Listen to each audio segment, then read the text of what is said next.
The Phoenix Theatre and Arts Company's audio drama series presents Bruno Lessing's Hanukkah Lights, adapted and directed by Jenna Isabella. For past episodes, upcoming events, and other information, make sure to visit our website at phoenixtheatreartsco.com. Remember, that's theater with an R-E. Without further ado, we give you Hanukkah Lights.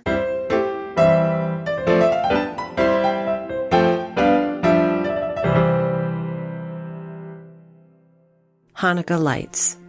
Somewhere in transit, he had lost all his letters, papers, credentials, cards, all belongings, in fact, that might have established his identity. He said he was David Parnes, and that he had come from Pest, and that he was tall and broad with fine black eyes and curling black hair, a somewhat dashing presence, and the most charming manners. He soon made friends, particularly among the women, for in Houston Street, as elsewhere, the fair sex rarely looks behind a pleasing personality for credentials of character. Yulie, the waitress and maid-of-all-work in Weiss's coffee house, felt the blood surge to her face when she first beheld him, and when, for the first time, he gave her a trinkgeld, or tip, and a smile, all the blood rushed back to her heart. After that, Yulie was his. All day long she waited for him to come, and when he had gone, the place seemed dark, and the music of the band grated upon her. When he was there, usually sitting alone and sipping coffee and staring into vacancy like a man whose mind is busy with many schemes, her heart beat faster, and life seemed glad. Yulie was plain,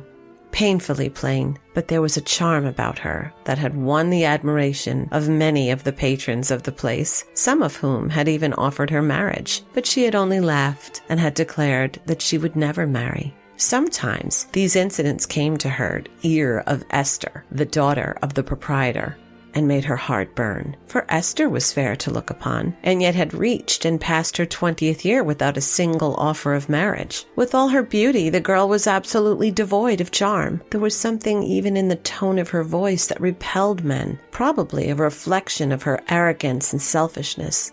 Then, one day, Yulie beheld her talking to David, saw that her face was animated, and that David's eyes were fastened intently upon her. In Esther's eyes she read the story that which, between woman and woman, is an open book. When her work was finished that night, Yulie hastened to her room, and, throwing herself upon the bed, burst into a flood of weeping. The affair progressed rapidly. There were times when Yulie, after serving him with coffee, would stand silently behind David, gazing upon him intently, yearning to throw her arms around that curly head and cry, "I love you. I'm yours." But these became rarer and rarer, for Esther demanded more and more of his presence, and it was seldom that he sat alone in the coffee house. Yulie had never seen him manifest any of those lover-like demonstrations toward Esther that might have been expected under the circumstances, but she attributed this to his pride.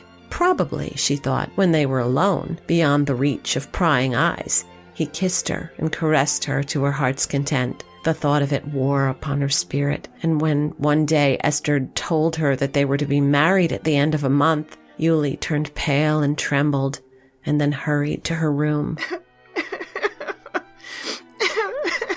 A few days after this announcement had been publicly made, and congratulations had begun to pour in from the many patrons of the establishment who had known Esther from childhood, Yulie observed a change in David's demeanor. He seemed suddenly to have become worried. He would come into the coffee house late at night, after Esther had retired, and sit alone over his coffee, brooding. Yulie's duties permitted her to leave at 9 o'clock, but if David had not come in at that hour, she continued to work, even until midnight, the closing time, in the hope that she would see him enter. He rarely spoke to her, rarely noticed her, in fact, but Yulie in her heart had established an intimacy between them. An intimacy, rather a world of love and devotion in which, alas, she lived alone with a shadow. She was quick to see the change that had come over him, and she longed to speak to him, to implore him, to confide in her. Was it money? She had led a frugal life, and had saved the greater part of her earnings for years. She would not trust her pittance with the banks. It was all in a trunk in her room, and he was welcome to it. Was it service he needed?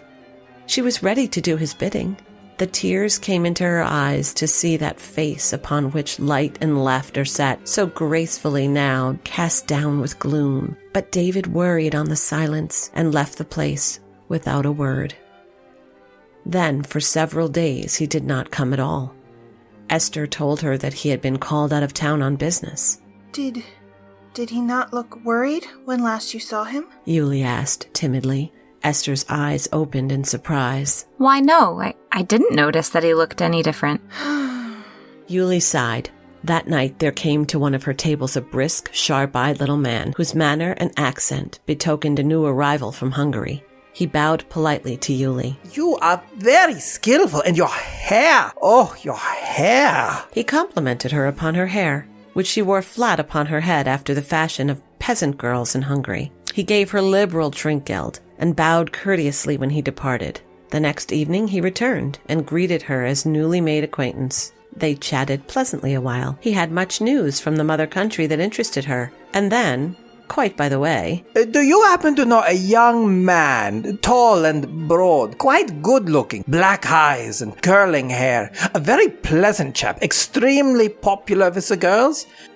A friend had told me that I would find this young man somewhere in the Hungarian colony. Do you know anyone who answered that description? His eyes were turned from her. He was watching the band playing. It was all quite casual. It is said that love creates a sixth sense. In a flash, Yulie's whole nature shrank from this man and stood at arms ready for battle. This was no friend in search of a boon companion. This was an enemy, a mortal enemy of David. She felt it. She knew it as positively as if she had seen him fly by at David's throat. Fortunately, the man had not observed the pallor that overspread her countenance. No, I do not remember having seen such a man. He never comes here, or I would have remembered him. That night was the beginning of the Feast of Hanukkah, the only feast at which the penitential psalms are omitted, lest they might mar the joyfulness of the celebration. Esther was away, and it was Yulie's duty to light the candles in the living room overhead. The sun was fast sinking, but the light of day still lingered in the sky. Yulie felt that it might be sacrilegious to hasten so holy a function, but a sudden nervous dread had come over her, and there was fear in her heart. I will light the candles now. Then I will wait outside in the street, and if he comes, I will warn him. Swiftly, lightly, she sped up the stairs to the living room. The door was open, and the light from the hall lamp shone dimly into the furthest corner, where, with his back turned to the door, stood, or rather knelt, David Parnes, before a desk in which the coffee-house proprietor kept his money. Yulie recoiled, shocked, horrified, and then, swift as lightning stroke, came full revelation. He was a thief. She had always suspected something like that. And she loved him, adored him more than ever at this moment. Yulie was an honest girl, an honest peasant girl, descended from a long line of peasants, all as honest as the day. But the world was against the man she loved. Honesty? To the winds with honesty. With a rush, she was at his side. Listen! There is the key, over there on the wall. The money is in the top drawer. Take it and fly. There is a man below from Hungary looking for you. I told him you did not come here. You can get away before he finds you. I will never tell. I swear I will never tell. Quick, you must fly. The young man had turned quickly when she entered, but after that he had not moved. He was still upon one knee. Had a thunderbolt fallen from the ceiling, he could not have been more astonished. He looked at Yulie in bewilderment. Wait, I will be back in a second. Open the desk and take all the money, and then I will be back. It seemed to him but an instant. Yulie had gone and had returned. He was still kneeling, almost petrified with amazement. Yulie held out an old, stained leather pocketbook. It is all mine. Take it. Run, you must not wait. Slowly he rose to his feet. Once or twice he passed his hand over his eyes as if he feared he was dreaming. Yulie? There was a world of incredulity, of bewilderment, of questioning his voice. Oh, do not stay. They will be looking for you. Go before it is too late. Go far, far away, so they will never find you. I do not understand. What does it mean? A sudden weakness overcame Yulie, and she burst into tears. He advanced toward her. Why are you doing this? Yulie could not speak. Her frame was convulsed with sobbing. The tears were streaming down her cheeks. David, open-mouthed, stood gazing at her. The pocketbook had fallen from her hand, and a small heap of banknotes had slipped from it. David looked at them, then at her. Slowly, he advanced to where she stood. As gently as he could, he drew her in his hands from her face and turned her head toward the light in the hall. Yulie. The blood coursed to her cheeks. Her gaze fell. She tore herself from his clasp. For God's sake, go! He restored the money to the pocketbook and placed it in her hands. Then he started toward the door. You will not take it? It is all mine. I give it to you freely. Borrow it if you like. Someday you can send it back. He shook his head, stood irresolute for a moment, and then returned to her. Yulie, my mother is dead, but in heaven she is blessing you. Then he kissed her upon the forehead and walked determinedly out of the room. Yulie stood swaying to and fro for a moment, then tottered and fell to the floor. David stood on the stairs a full minute, breathing heavily like a man who has been running. Then his teeth clicked tightly together. He drew a long breath, walked briskly down the steps, and strode into the brilliantly lighted coffee house. He knew the man at once. He had never seen him before, but unerring instinct pointed out his purser. He walked straight toward him. When do we start for Pest? The man eyed him narrowly, gazed at him thoughtfully for a moment, and then his face lit up. By the next steamer, if you like. David nodded. Good. Then, after a moment's hesitation, he said, Will you come upstairs with me for a moment? Without a word, the man accompanied him. They found Yulie, pale as a ghost, standing at the mantel, lighting the Hanukkah candles. When she beheld David with his captor, she screamed and would have fallen had not David sprung forward and caught her in his arms. Oh! Listen, I am going back. My name is not David Parnes. I will write to you in a few days and tell you everything. They will send me to prison. In 2 or 3 years, I shall be free. Then, I am coming back for you. He held her in his arms for one brief moment, kissed her again on the forehead, and was gone. The tears came afresh to Yulie's eyes, but through her veins coursed a tumult of joy.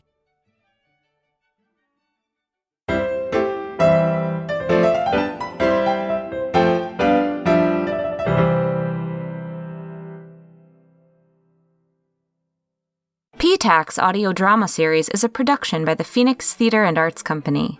This week's episode, Hanukkah Lights, was written by Bruno Lessing, adapted from the collection of stories Children of Men, directed and edited by Jenna Isabella. This episode features the vocal talents of Judy Brewster as the narrator, John Isabella III as David, Jenna Isabella as Esther, Gina Stanton as Yulie, and Mike Stanton as the man from Hungary. Original PTAC music by Brian Sanishin. For a full listing of credits, visit us at phoenixtheaterartsco.com. That's theater with an R-E. While you're there, please consider clicking the donate link. That would be delightful. Have comments or questions? Email us at phoenixtheaterartsco@gmail.com or find us on social media. A very special thank you to our Patreon subscribers, with a shout out to those sitting in the box seats, Ken Shelby, and on-stage seating, Margaret Thurston. We couldn't do this without you. Join us next time for The Tailor of Gloucester.